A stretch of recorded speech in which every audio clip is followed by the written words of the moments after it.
కడప జిల్లా బ్రహ్మంగారి మఠం జగద్గురు శ్రీ మధ్విరాట్ పోతులూరు వీరబ్రహ్మేంద్ర స్వాముల వారి మఠం నందు మాత గోవిందమాంబ సమేత వీరబ్రహ్మేంద్ర స్వాముల వారి మాస కళ్యాణోత్సవం ప్రస్తుత మఠాధిపతులు శ్రీ వెంకటాద్రి స్వాముల వారు వారి ధర్మపత్ని ఉమాదేవి దంపతుల చేతుల మీదుగా మఠం ప్రధాన అర్చకులు ఎడమకండి జనార్దన శివాచార్య మరియు మేనేజర్ ఈశ్వరయ్యాచార్య ఆధ్వర్యంలో భక్తుల సమక్షంలో ఘనంగా నిర్వహించారు. ప్రస్తుతం నిర్వహించబడుతున్న ఈ మాస కళ్యాణ మహోత్సవం మఠాధిపతులు శ్రీ శ్రీ శ్రీ వెంకటాద్రి స్వాముల వారు మఠాధిపతి అయిన తరువాత మొదటి మాస కళ్యాణమని మఠం నిర్వాహకులు తెలిపారు. అదేవిధంగా ఈ మాఘ మాసంలో శ్రీ స్వామివారికి 2 పర్యాయాలు కళ్యాణ మహోత్సవం నిర్వహించబడుతుందని అర్చకులు భక్తులకు తెలియపరిచారు. అనంతరం ఇచ్చేసిన భక్తులకు మఠం ఆధ్వర్యంలో తీర్థప్రసాదాలు అన్నప్రసాద వితరణ చేయడం జరిగింది. ఓం నమో వీరబ్రహ్మేంద్ర స్వామిని. జగద్గురు శ్రీమతి విరాట్ పోతులూరు వీరబ్రహ్మేంద్ర స్వామి వారి దివ్యక్షేత్రం వీరబ్రహ్మేంద్ర స్వామి వారి మఠం కందిమల్లాయపల్లి.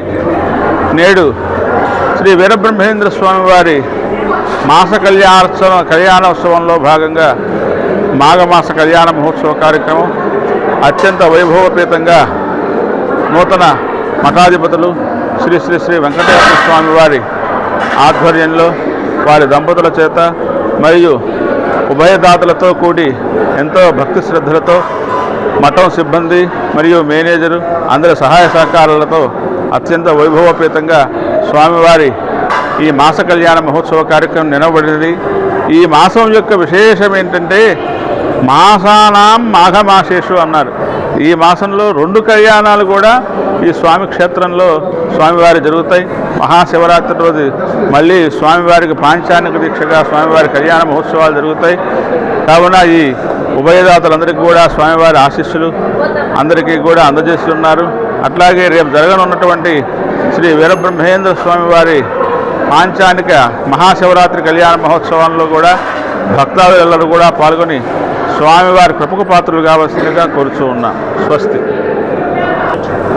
జగద్గురు శ్రీమతి విరాట్ పోతులూరు వీరబ్రహ్మేంద్ర స్వామి వారి 7వ తరం 11వ పీఠాధిపతులు శ్రీ శ్రీ పూజ్య వీరభోగ వసంత వెంకటేశ్వర స్వాముల వారు స్వామివారి జయంతి కళ్యాణ మహోత్సవాలని ఏర్పాటు చేసి ఆనాటి నుండి కూడా భక్తులందరికీ కూడా అందరూ స్వామివారి కళ్యాణం చేసుకోవాలనుకునేటువంటి వారందరికీ కూడా కళ్యాణ అవకాశాలు కల్పించారు.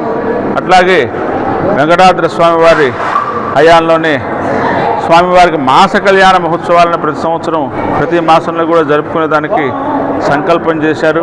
అట్లాగే ఎన్నో కార్యక్రమాలు కూడా చేయాలని ఆ ప్రయత్నంలో భాగంగా ఉన్నారు.